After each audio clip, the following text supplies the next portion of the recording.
for me, one of the big things that is missing in aviation now is proper leadership development. So any young pilot starting off a career in aviation, they might think they're only joining an airline as a co-pilot, or maybe even as a third pilot, where they don't fly for a couple of years. They're just there as an in-flight relief pilot when the primary pilots are resting.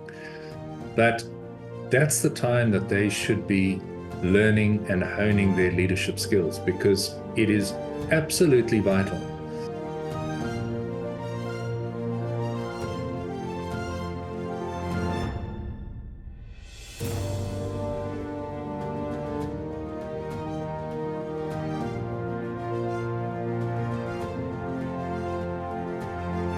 Good afternoon in South Africa, Laurence, and good morning from Vienna. Thank you, Petra. Good morning to you. It's so great to meet you here on Zoom. Thank you. Nice to meet you, even if it is virtually. Thank you. Yeah. Now, Laurence, I'm very interested in your story. You're also a pilot, and you have a career in aviation. And it's for me very interesting how aviation, I've read, is also a form of art, and it's not just about the design of the aeroplanes, but it's also the flying of these airplanes. So where did your love for aviation start? How old were you? It started in a book, Petra. Okay. I can remember my parents, when I was about 8 years old, giving me the book for Christmas on, I think it was on the history of flight. I've still got the book. Really? And there was just something in there that just sparked a fascination with it. And it was literally from that moment, I started reading everything I could about aviation, building model aircraft, rushing outside whenever an aircraft flew over the house. And it just evolved from there. And I think with so many pilots, it doesn't matter where the exposure comes from, but when you're exposed to aviation and the mysteries of aviation, because there is a fair amount of mystery attached to it, it just becomes a drug, really. You just get you get captured by this. And I just grew up never really with the intention of becoming a pilot. I knew I wanted to fly, and I knew I would at some stage get to fly an airplane. But I had no real idea that it would become a lifelong profession for me, and that I would have a 43-year career as a pilot. Amazing. But yeah, you're saying now that, and also I assume when you and I were younger, this was also a greater fascination, because it was still, I wouldn't say new, but it was still in South Africa a big deal. I remember my grandparents lived in Bedfordview, and near the airport, in Jan Smuts Airport. And I can remember as a child also us running out and watching the planes flying over the garden. But this fascination, then, how did you then decide that you wanted to be a pilot? Well, I'll tell you, it was more or less decided for me because of the fairly limited academic skills that I had as a student in high school. And when I'd finished my schooling career, my headmaster had very diplomatically suggested to my parents that I probably wasn't university material, and I should rather look for something else to do. Yes. And I'm not sure whether we'll come to the upshot of where that led me. But I'm not sure whether that was the stimulation or not. But I actually was born and raised in Rhodesia, which is now Zimbabwe. And when one left school at the age of 18, all 18-year-old males had to go and do military service. We were conscripted into the military or into the police force. I was fortunate enough to join the police force. And I spent 18 months there as a national serviceman.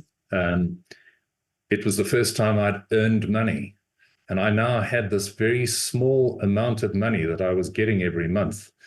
And I decided I was going to put it towards flying lessons. So by the time I had finished my national service, I had obtained a private pilot's license. And now the decision came as to, where do you think I should go? Should I really try and go to university, or should I just see where this takes me? And I had a good long conversation with my flying instructor. He was a wonderful man, very strict instructor, but very, very good at what he did. And when I broached the subject of, should I become a commercial pilot or not, he said, "Oh no, there's no future in that. Don't even go down that road. It's a dead end occupation. You won't enjoy it at all." And I must tell you that about perhaps 25 years after that conversation, I happened to be flying one morning in a Boeing 747-400 from London back to Johannesburg. And I flew over the little airfield where I learned to fly. And on a whim, I tuned into the frequency, the radio frequency of the airfield. And lo and behold, I heard his voice on the radio. He was instructing somebody to fly and teaching them to fly. And I called him up and I said, "Roger, do you remember me? Laurie Graham." He said, "Yes, I do. Where are you?" I said, "I'm at 41,000 feet in a Boeing 747-400. Do you remember telling me that this was never going to work?" Okay, first you gave me goosebumps, because this is amazing that you could do it this way, and that you could actually be in this aircraft and then talk to him. Sure. Incredible, yeah. So that's where it evolved. And then I was very fortunate at the time. The Rhodesian government, then became the Zimbabwean government, had the Ministry of Internal Affairs had an aircraft section that they had a whole lot of light aircraft that they used to connect outlying communities with the centers in Zimbabwe. And I was fortunate enough, they didn't require commercial pilots. They just needed people with a PPL. And I applied for the job and I was given the job. And I was literally probably not more than 19 years old. And I had a flying job. Here I was flying all day and every day. Very challenging flying. It was all in light aircraft. There were 30 of us actually throughout the country. We were all young men. And we operated these aircraft into the most horrendous places, sometimes not even landing on airstrips, landing on roads if there was no airstrip, landing at night with nothing but a Land Rover with its lights on at the end of the strip to guide us in. And quite remarkably, all of us survived that era. But now that you're mentioning that, my uncle and aunt lived in Macheki in Zimbabwe, in the old Rhodesia. Yeah. And they had a number on their roof. They had it was a code on the roof. And they, I asked them about that, and they said it's when the planes fly over. And it was probably this, what you're talking about. It was could well be. It could have been. I don't recall that. It's a call. It's a call aviation sign. Call, a code. Okay, yeah. Right. Okay, I'm with you. Yeah, I mean, as you may know, Zimbabwe is a very remote country. There are vastly remote areas, almost inaccessible by road and rail.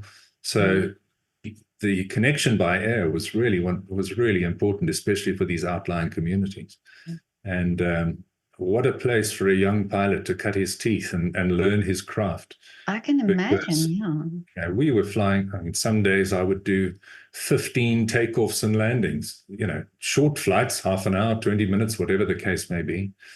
But you became at one with that airplane. That it was literally an extension of yourself. You'd learned to fly it so well. And it was an absolutely wonderful foundation for my aviation career. I assume those that what you're talking about, and also because you're young, there's a different. I don't know how to explain it, but when you're younger, you're also more daring, or you don't think about things the way you don't think about the dangers or the consequences. So probably also that way of flying, of just getting on with it, also build a type of skill. You're so right, Petra. When you're 19 years old and you're a pilot, you're bulletproof. You believe that absolutely nothing can happen to you, and you attempt things and do things that later on in your career you look back on and you hang your head in disbelief that you even tried something like that. I mean, I wouldn't, knowing what I know about aviation now, if I were to go back and do that type of flying, I would be so much more conservative. But it's it was an amazing time. It was just, and if I'm really honest about it, it was probably the best flying I ever did. It was the most enjoyable flying, and I just loved the challenges of it. It was wonderful, and you were really flying the airplane. Modern aircraft you don't fly anymore. They are so technologically advanced. They've flown through the autopilot. They've got these enormously accurate navigation systems. We had none of that. It was just man and machine, and sometimes a map. Sometimes we didn't even have the map. We would have to do our best to figure out where we were. So I was just really fortunate. In fact, every stage of my career, I was fortunate. Whenever I needed something, it was there. I don't know how that happened. I look back on it now and I think, how did that ever happen to me? I have no idea. So all the paths just flew into each other because Exactly. You got to where you had to be. But now Exactly. from there, how long did you do that? How long did you So I fly? did that for 2.5 years, and then the opportunity came to join the national airline, Air Rhodesia or Air Zimbabwe. I can't remember whether the name had changed by then. And as I said, there were 30 of us that had, now we'd gained our commercial pilot's license in the time that we'd spent flying for this organization, commercial pilot's license and instrument rating. And we were invited to interview for the national airline, and all of us got in. We were all accepted. There weren't many, Zimbabwe was a small country with a very small population at the time, and they needed pilots. Now that they were accepted on the international stage, they were no longer pariahs as Rhodesia had been. The airline was expanding. They'd acquired jet aircraft and they needed pilots, and we were all extremely lucky to be accepted into the airline. Well, so you must have also built up your hours then by all these the 2.5 years of flying. So that counted for it. It certainly counted for it. I mean, we had the experience and we had the qualifications, and quite honestly, I don't think there were many other pilots other than the Air Force pilots, most of whom were taken into the national airline anyway. There weren't really many other pilots in the country. There was a handful of charter pilots, and that was about it. So to have this pool of experienced young guys that you could now train up as co-pilots flying these rather ancient airplanes, the Vickers Viscount, which was a 4-engine turboprop. That was the first airline aircraft I flew. So I went from flying a single-engine airplane to this 4-engine turboprop in the space of a year, and it was that was quite a challenge. Then converted onto the Boeing 707. So it was just, once again, being in the right place at the right time. So you have this experience of, first of all, what I'm thinking about is these young pilots that I've spoken to, they have to find a way to build their hours, and they have to stay motivated, and they have to find money to build their hours. But you were in the situation where, okay, so this was your job, so you probably didn't think about it that way. You just got on with it, but it wasn't the fact that, oh, I have to now work for this amount of hours. No, and again, I come back to how incredibly fortuitous we were that we started flying for the government, all as private pilots. We were PPL qualified. None of us had commercial licenses, but because of the time we spent there, we were able to study and work our way up towards getting the commercial license. So, I mean, you know, these are not stories you hear often. Most, as you quite rightly say, most people really struggle to build their flying hours towards their licenses. Most young pilots will go into instruction and build their time as instructors. I did a bit of instruction, but it wasn't really for me. I just wanted to fly the airplane. I didn't want to sit there and watch somebody else fly the airplane. But now, if I hear your story, so you really went from the most basic way of flying, just you and in an aircraft, and then you, if you talk about now when you started commercial flying, so it was also not the same type of airplanes that you fly now. So it's you also had that experience of not the technology that's now available in an aircraft. If I look back on the career, Petra, it's staggering to think of the evolution of technology in the period that I was an airline pilot. When I started on the Viscount, we had the absolute bare minimum of instrumentation. We just had a really basic amount of instrumentation. There were no navigation systems. There was very limited instrument flying systems. And if I look at the aircraft that I concluded my career on, the Airbus A350, I mean, it's unthinkable how the technology had changed in the period that I was there as an airline pilot.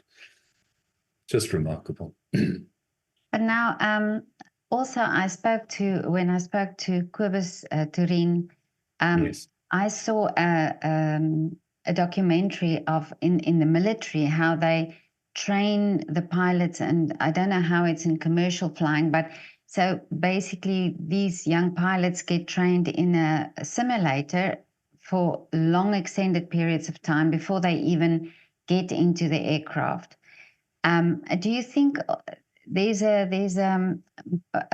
something gets lost in this sense where it's not the real aircraft, or do you think it's because of the technology that now it needs to be this way, that commercial pilots get trained more in the simulator than in a real aircraft? So certainly in my day as a fledgling airline pilot, the simulators were very rudimentary. I mean, they were more sort of training devices than anything else, and they didn't replicate flight in any shape or form. It was just a procedural trainer more than anything else. So you'd learn all of your procedures and your standard operating procedures and how you would handle various emergencies and things, but it bore no resemblance whatsoever to the aircraft. So when you eventually wandered out to the flight line under the guise of a senior instructor, I mean, those people were extraordinarily brave because we really knew nothing. I can remember very clearly, I've never forgotten it. I was flying this Viscount from Bulawayo up to Salisbury, as it was, it's now Harare, one morning, and the captain turning to me and saying, "Graham, you're a very lucky young man, you know." So I said, "Why is that, Captain?" He said, "You're so far behind this airplane, you're never going to die in a plane crash."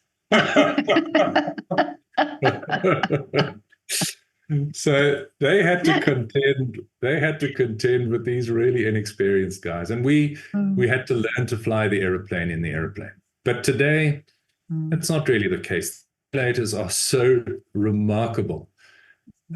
You get what they call a level D simulator, which is what virtually all the big airlines are using today. It's a full motion simulator. They can replicate all the sights, the sounds, the feeling, sometimes even the smells of things that can happen in an airplane. So when you get into that simulator and you close the door, within 10 minutes of being there, you are flying the real aircraft. And there's very, very little difference between the simulator and the airplane. by time you come out of the simulator on a modern flight simulator, you're fairly well versed on how this airplane is going to handle and how to fly it. And in fact, the first time you get to fly it is on an aircraft full of fare-paying passengers. So you'll have an instructor obviously with you, an experienced instructor. You'll climb into the airplane, and you'll be very well versed on how to handle it. Well, if you're talking now about your, so you started off as a co-pilot, and of course you had then the captain in the cockpit with you.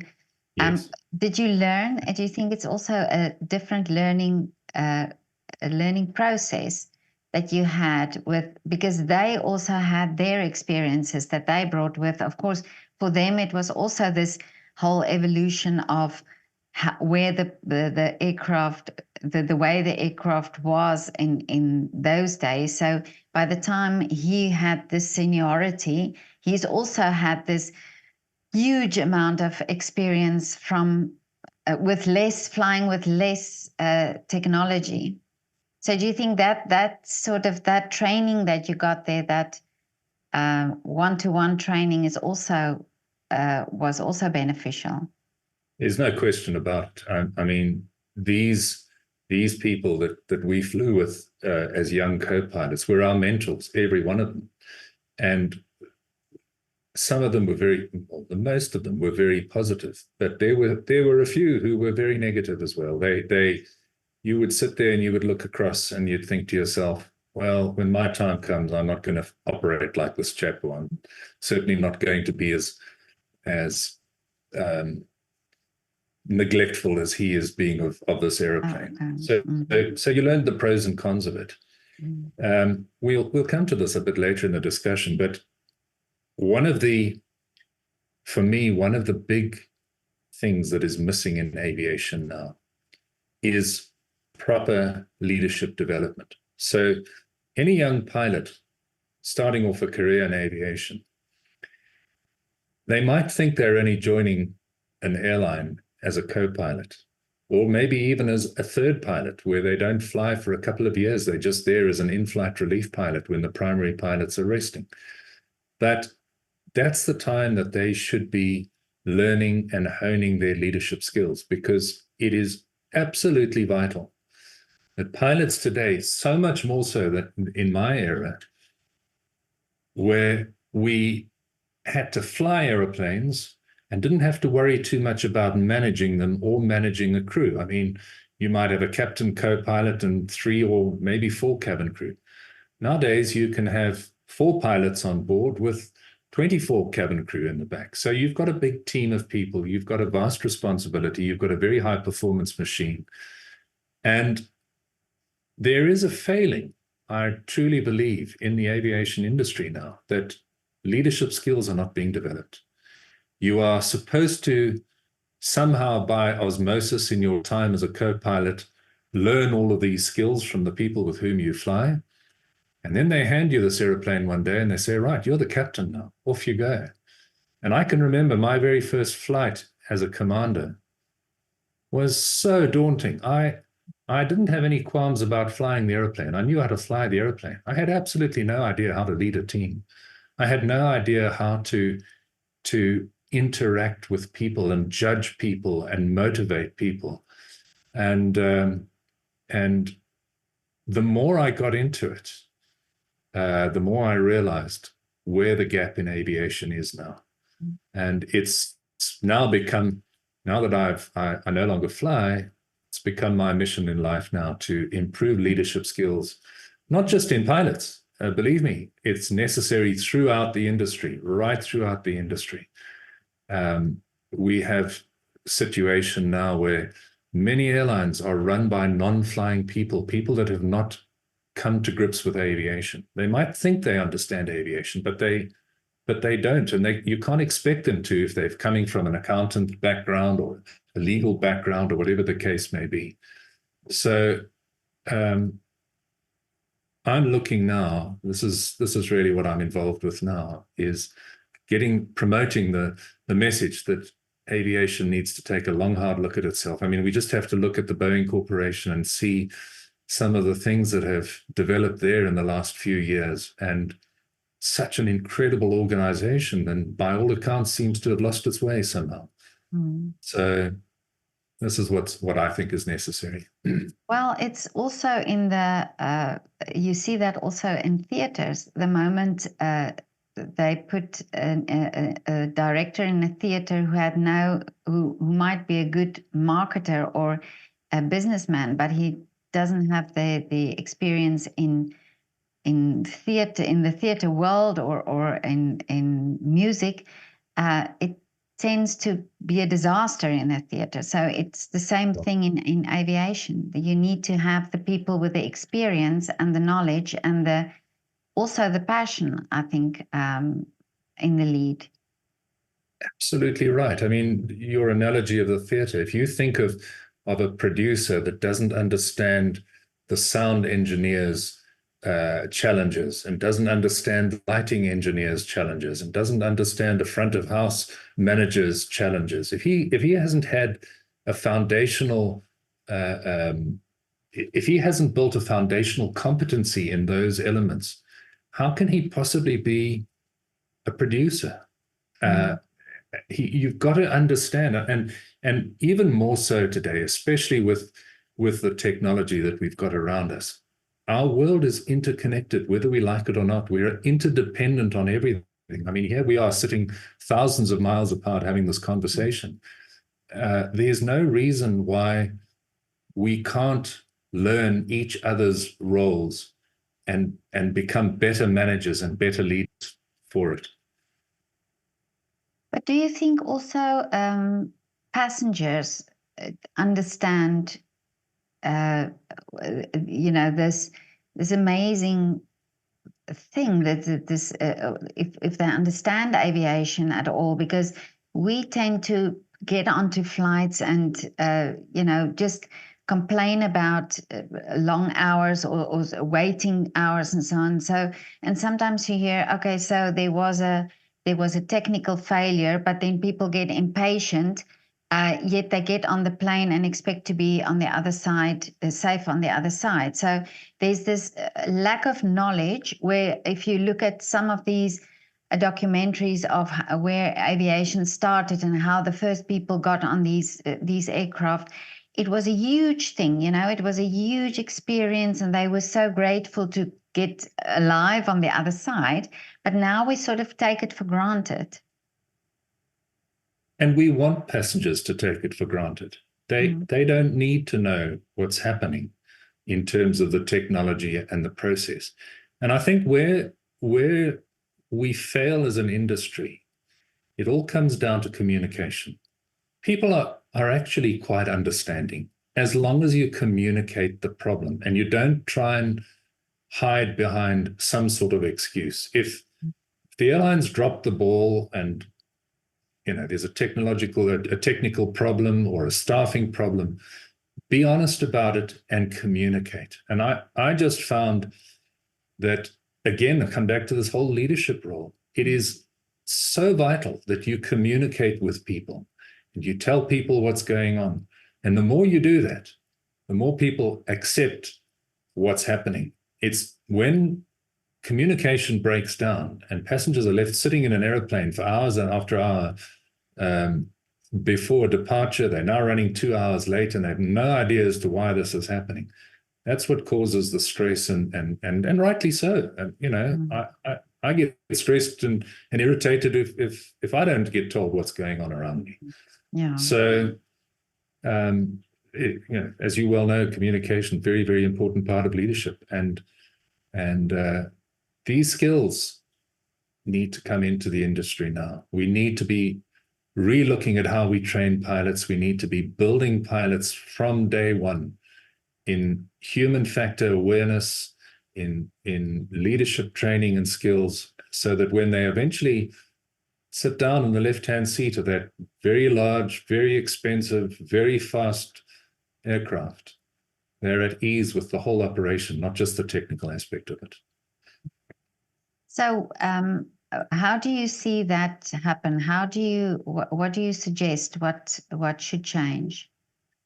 What needs to change, it needs to start at the top, because you can't expect various people within an organization to have good leadership skills if the leadership at the top is lacking. So we rely, in the airline industry, we rely very heavily on the executive leadership and management to build an ethos of safety. Now, all the airlines will tell you, oh yes, yeah, we've got a very strong safety culture, and we stand by our safety culture, and it's very safe to fly with us. Whereas in fact, that's probably not quite the case. Airlines are notoriously difficult entities to remain profitable. It is enormously challenging for an airline to remain profitable, given the costs of the huge capital costs and the maintenance costs and all the other costs that are inherent in operating airplanes. So understandably, airline leadership focuses on one thing, and that is keeping the organization afloat.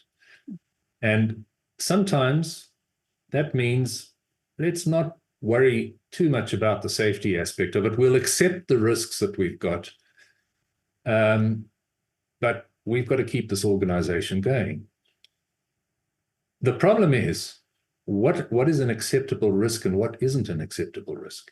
Now you've got these senior executives who don't possibly understand all the different nuances of the technical aspect of the operation, and they're deciding whether these risks are acceptable or not. They're not going to the frontline people. They're not going down and standing in a snowy morning when it's minus 10 degrees outside and standing with a ground engineer and saying to him, what are your challenges here in getting this airplane away on time? Mm-hmm.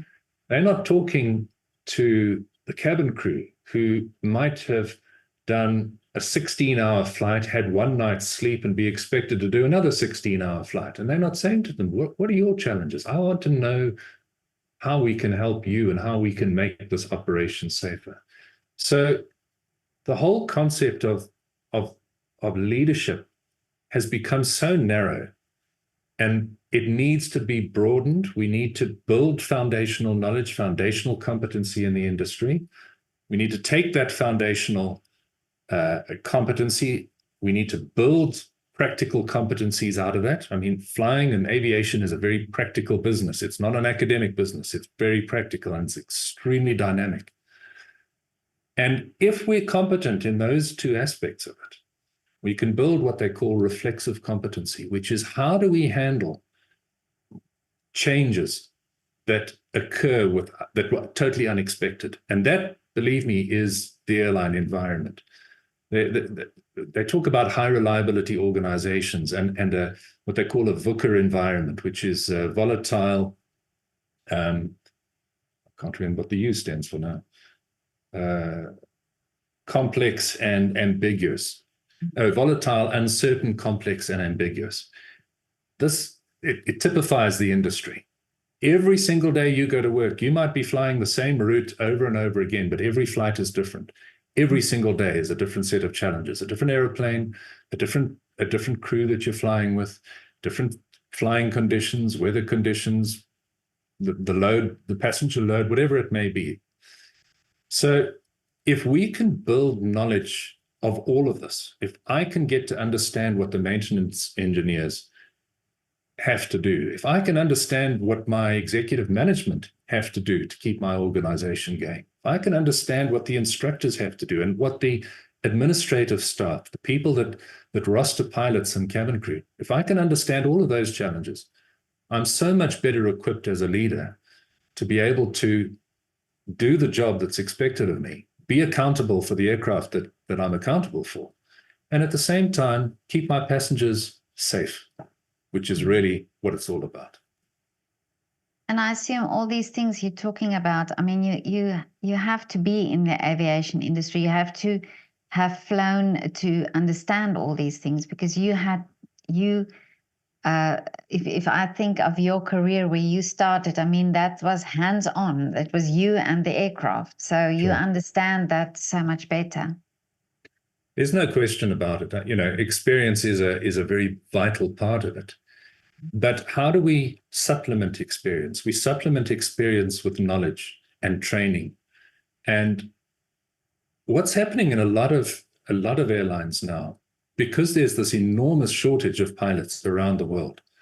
The latest Boeing report says that in the next 20 years, the world will need 649,000 pilots. What, really? Where are we going to get these people from? The air forces don't train pilots anymore. It's become too expensive to learn to fly just as an individual. Nobody can really afford, especially young people can't really afford to learn to fly anymore. So the airlines are forced now to start these cadet pilot training programs. And of course, they are forced to keep the costs down as much as they possibly can. So that training program, as good and intensive as it may be, is as short as it can possibly be before they release that person onto the line. Now, here you've got a well-trained individual who's now been put into an aircraft. He or she might be flying with another inexperienced pilot, a captain, for instance, who might also be inexperienced. Now they get faced with some enormous challenge. And believe me, in aviation, you do face some incredible challenges. How do we correct that? How do we correct that? How do we supplement the experience that they should have had, that those of us that grew up in aviation were fortunate enough to have? We do that through the right training programs and giving them the right foundation and teaching them way more than just the technical skills of how to handle an airplane. So it's coming back to the human factor again. Absolutely. It's all about, aviation today is more about the human factor. I mean, if we just look at this horrific accident that happened in Japan recently, where the aircraft taxied onto the runway. One can't preempt the investigation, but on the face of it, it would seem to me that there was a failure of leadership there, that the person that was responsible for positioning his aircraft onto the runway failed in his responsibility. He didn't make sure that the approach to that runway was clear. He didn't ensure that he had actually been given clearance by air traffic control to line up on the runway. And the consequences are horrendous. And, in flying, you seldom get to make a second mistake, big mistake.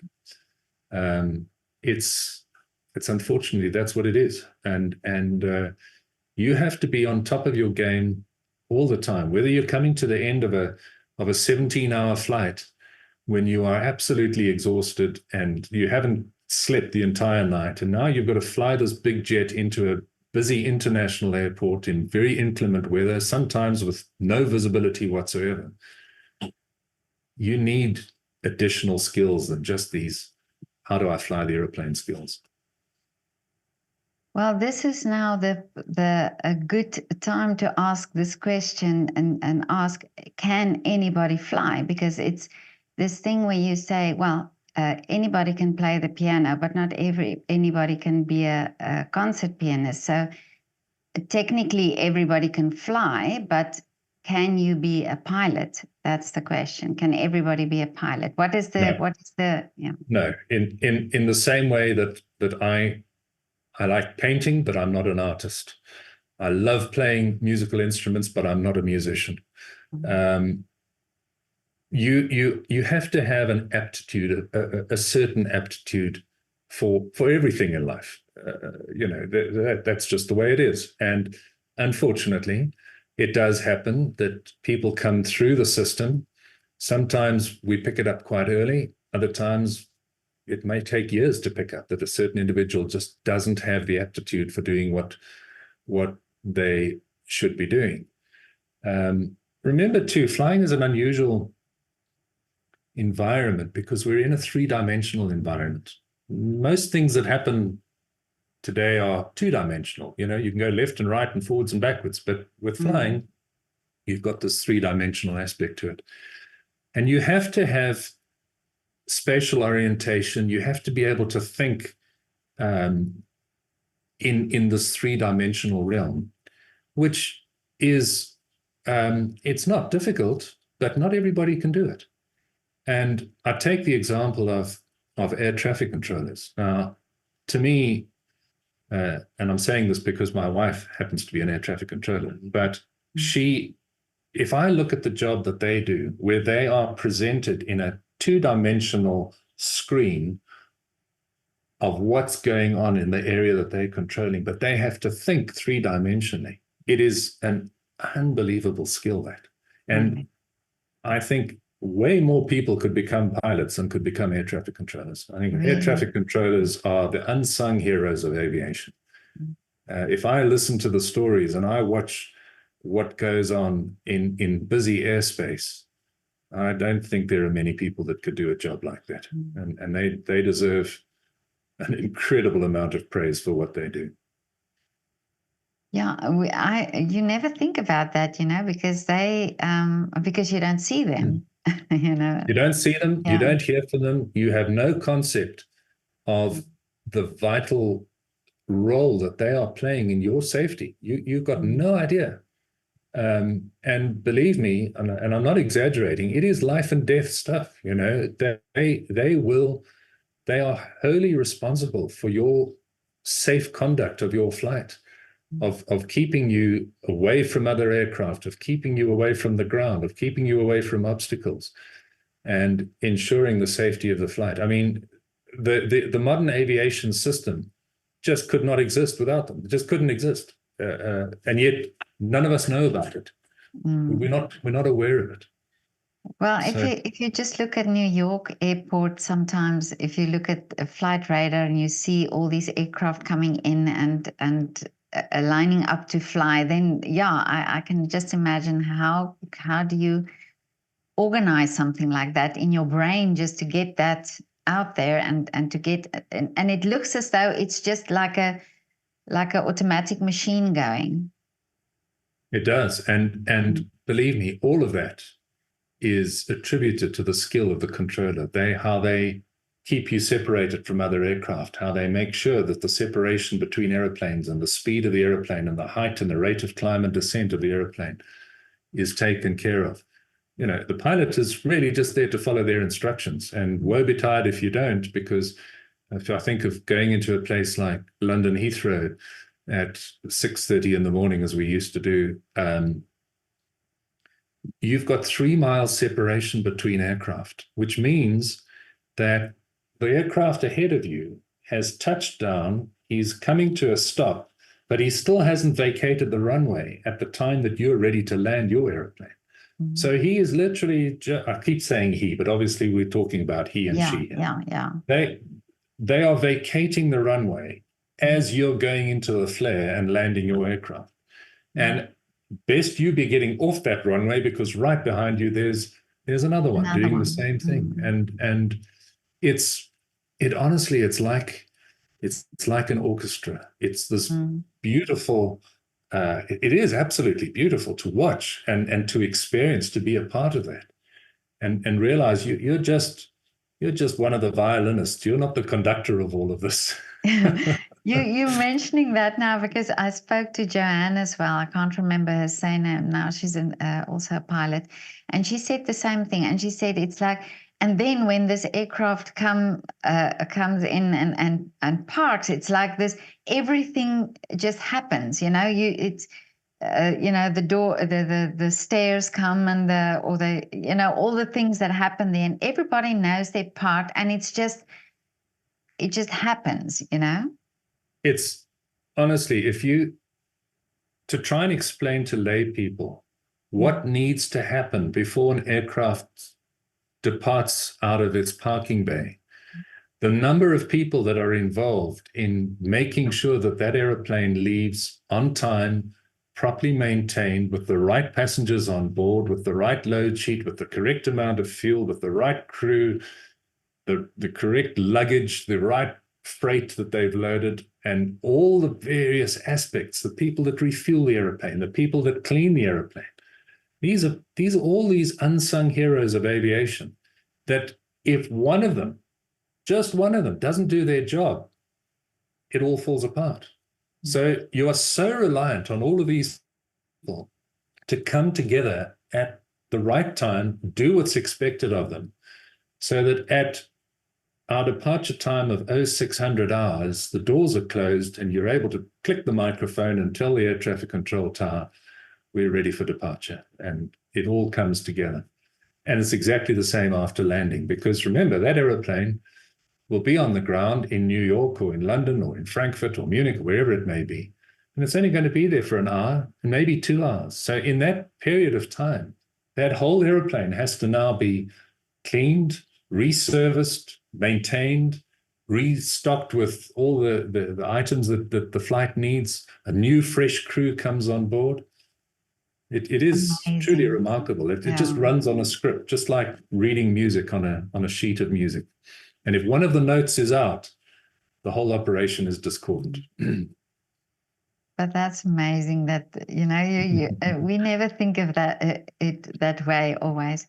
But now, interesting, I spoke to somebody who, and we talked about the fact that and it's true that I think that aviation is a form of art. But what he said that when we had this discussion, he said that he believes that pilots have a specific intuition. You have to have this. There's something that a pilot needs to have, and he believes it's a type of intuition that you can sense what to do next. So you are the whole time you are in this environment, like you say, it's not one flight. It's the same, but you need to have this sort of intuition to know what to do next, or to read the environment, or to. Do you think that this is true? So it's not so much, I don't think, in my opinion, I don't think it's so much an intuition. I come back to those 3 competencies I spoke about just now, the foundational and the practical and the reflexive competency.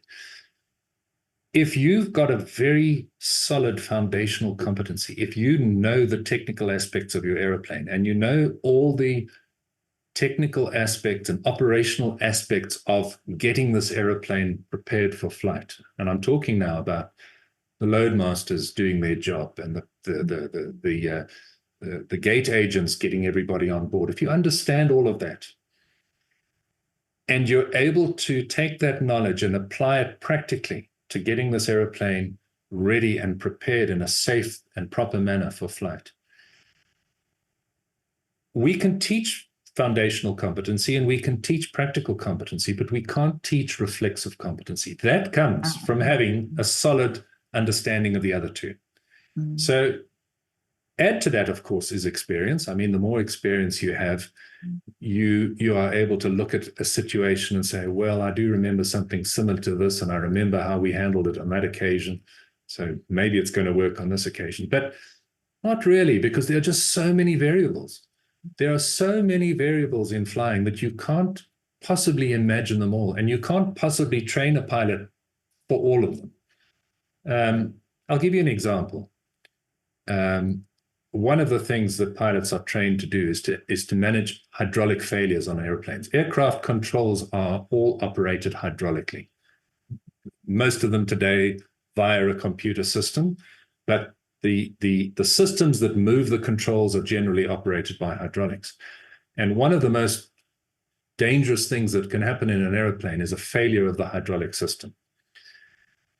So we spend a great deal of time in training and recurrent training being shown what happens if you lose 1 or 2 or maybe 3 hydraulic systems and how you're going to handle that. Now, as I said to you, I had a 43-year career, and in those 43 years, I never had 1 hydraulic failure. So although I was highly trained to manage a situation that should it happen, I would know how to handle it. It didn't happen. So we spend a great deal of time training pilots to handle a situation that, quite honestly, may never actually occur in their careers until the day it does. And then if you don't have that training, or you don't have the experience, or you don't have that foundational and practical competency, you're not going to be able to perform. And that, sadly, we see that in so many aircraft safety incidents and safety events and accidents, that something has happened that these pilots weren't prepared for, whether it was through their training or some other aspect of it. Yeah, and it's with the technology now, there's probably so many things that can go wrong, and that you have to be prepared for. Absolutely. And look, we're blessed with the fact that airplanes today are built in with these amazingly redundant systems. So you haven't got just one system. If it fails, there's always a backup, and that probably has a backup as well.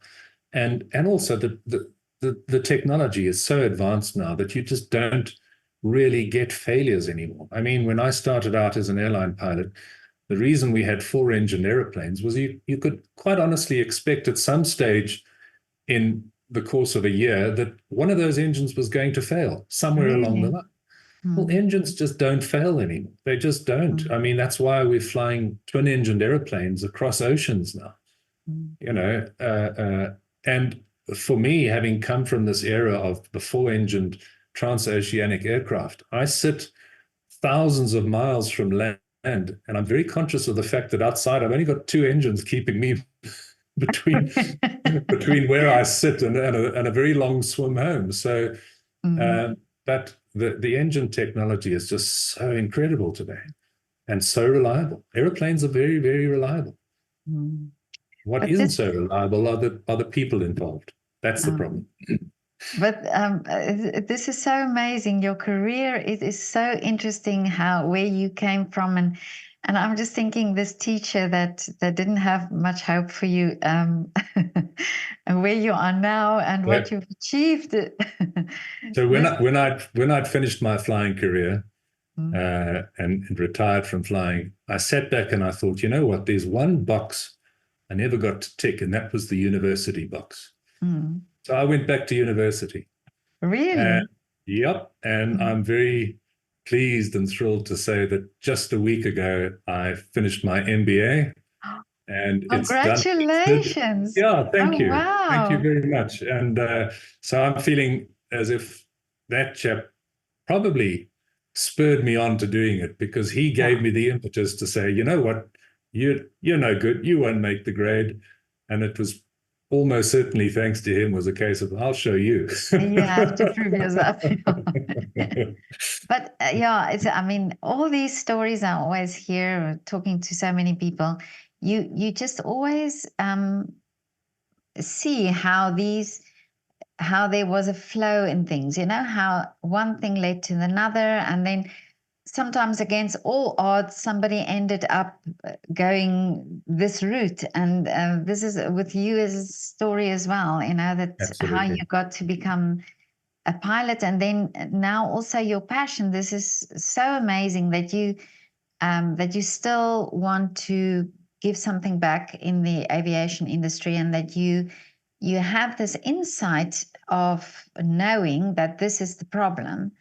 But now I know this is your passion, but what is the wish? What are the wishes then for you now with everything you've done, and how do you see the future now? So I'm very fortunate now to have paired with an international business school, and we are starting a center for aviation leadership, where we are going to try and get this message out now to all the role players in the industry, be they the regulators, be they executive management of organizations, right down to the pilots and the cabin crew, anybody that may be involved in aviation.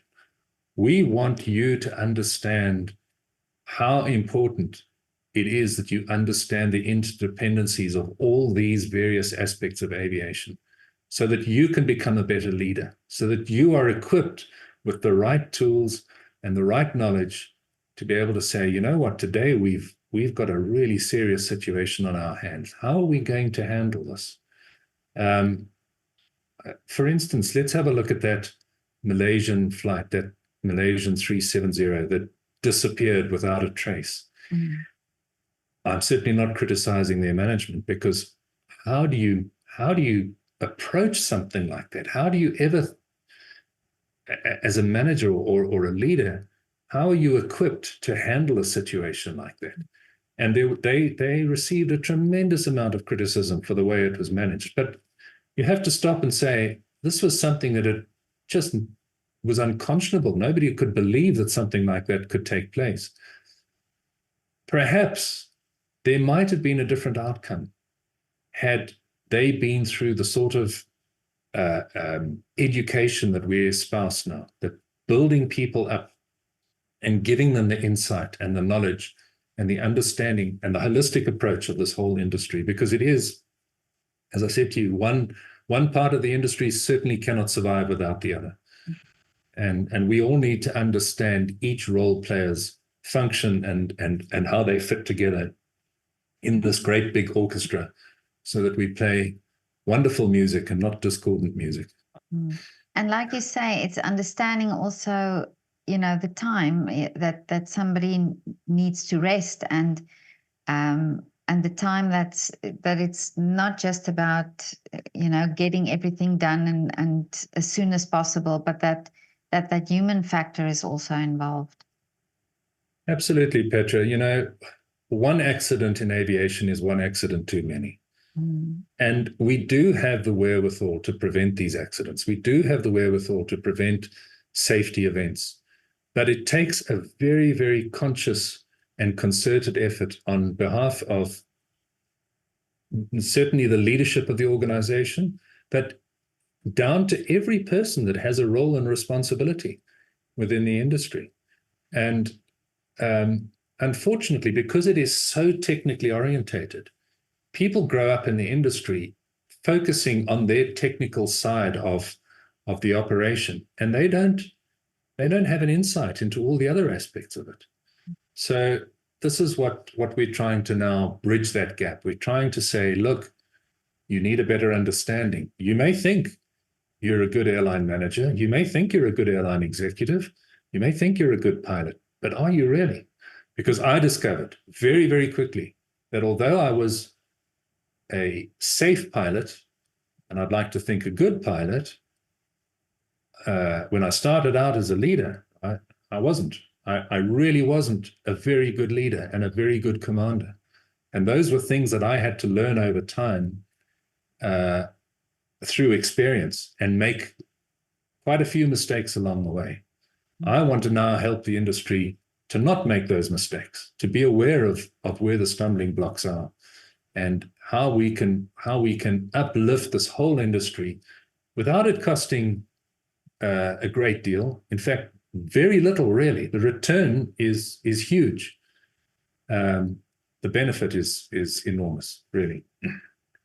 But Laurence, can somebody contact you directly, or can does it have to be through an airline, or is there say a pilot that's interested in what you're doing or what you're having to say? Can they contact you directly? With the greatest of pleasure. So I'm on LinkedIn, Laurence Graham. On LinkedIn, I have had to use the honorific of Captain Laurence Graham because it gives people an insight into who I am and what I did. I don't really like these honorifics, but it's on there. And they are more than welcome to contact me. I spend a lot of time answering questions and queries on LinkedIn and helping people and guiding people. And we've had a lot of interest shown from around the world now. We've been speaking to people in Switzerland. We're speaking to people in all over Africa. And it's gathering pace. And they're starting to realize that the gaps that we have identified, they do exist. And they're easily bridged with the right sort of education. But they're so important. They're so important. And this is really what it's all about. And what you said earlier about this now an opportunity for me to give back to a career that was so rewarding for me. I mean, it was just unbelievable. I'll never lose that passion for aviation, but my passion has changed now to helping people to love aviation like I did and to be as safe as possible and to make it a success. But that's wonderful. That's really wonderful that you do that. You are based in South Africa? Are you Yes. In Johannesburg? In Johannesburg, yes, that's right. Yeah, that's correct. But, nowadays we have, thanks to Zoom, we have the ability to connect with anybody anywhere in the world. Exactly. So, yeah. Yeah. Our training programs are virtual. We don't have to do face-to-face training anymore. We can do it virtually, and the discussions and all the workshops and all the study stuff. It's all available to anybody. That's amazing. And there's no excuses anymore. No, no. Yeah, everybody can do it. That's it. But Laurence, I hope to meet you one day in person. I would love to do South that. Africa. Love Yeah, to do that. that would be so great. And I wish you all the best for this. This is amazing what you're doing. This passion, Thank you, and I Petra. can hear in everything you talked about, and amazing career that you have. Thank you very much. Yeah, all the best for you. I was truly blessed, and I would just hope that in some small way I can make a contribution to everybody's role in aviation, because it is just an absolutely wonderful industry. Wonderful industry. I think you will be able to play a huge role, because just the insight that you have and the passion, that counts for so much. Thank you, Petra. It's been wonderful talking to you. Thank you so much for the opportunity. Lovely talking to you too, Laurence, and thank you Good. so much for making the time to talk to me. My pleasure. But Always a pleasure. see you in South Africa soon. I hope so. Please let me know when you're going to be out here. I'd love to meet you. I will definitely. Thanks, Petra. Okay, Laurence, have a lovely afternoon. Take care. Bye-bye now. Thank you. Bye. Thank you. Bye.